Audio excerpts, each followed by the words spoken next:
త్ర్యంబకేశ్వర ఆలయం ఒక జ్యోతిర్లింగం. ఈ త్ర్యంబకేశ్వర ఆలయం మహారాష్ట్రలోని నాసిక్ జిల్లాలో ఉన్న త్ర్యంబక అనే గ్రామంలో ఈ దేవాలయం ఉంది.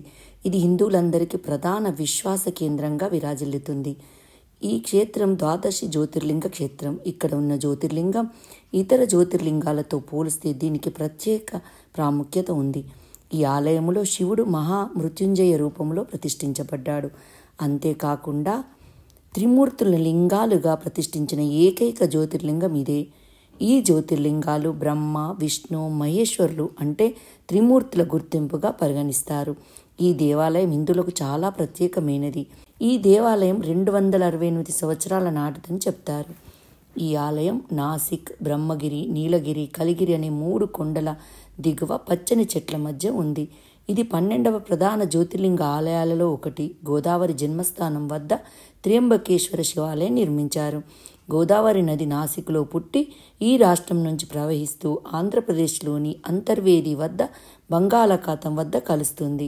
గంగానది తర్వాత భారతదేశంలోని 2వ పొడవైన నదిగా గోదావరి నది చెప్పబడుతుంది. ఈ ఆలయానికి 4 దిక్కుల్లో 4 ద్వారాలున్నాయి.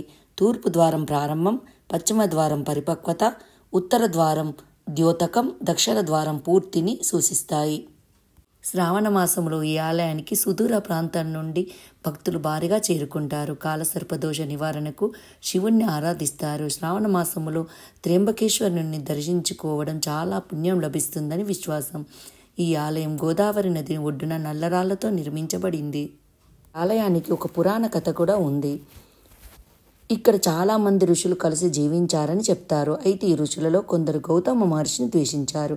ప్రతిరోజు అతనిని కించపరిచే ప్రయత్నం చేస్తూనే ఉన్నారు. ఒకసారి ఋషులు గౌతమ మహర్షిని గోహత్య చేసినట్లు ఆరోపించారు.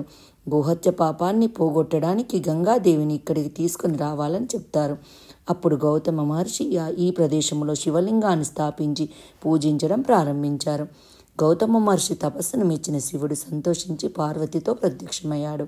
అప్పుడు గౌతమ ఋషి గంగను వరముగా పంపమని అడిగాడు. అయితే శివుడు ఈ ప్రదేశంలో ఉంటేనే తాను ఇక్కడ ఉంటానని గంగాదేవి చెప్తుంది.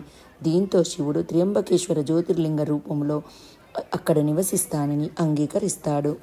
ఈ ఆలయము షిరిడి నుంచి 121.9 కిలోమీటర్ల దూరంలో ఉంటుంది. కాబట్టి మనము షిరిడికి వెళ్ళినప్పుడు కూడా నాసిక్ వెళ్ళి అక్కడ త్ర్యంబకేశ్వర ఆలయంతో పాటు నాసిక్ చుట్టూ ఇంకా చాలా దేవాలయాలు ఉన్నాయి.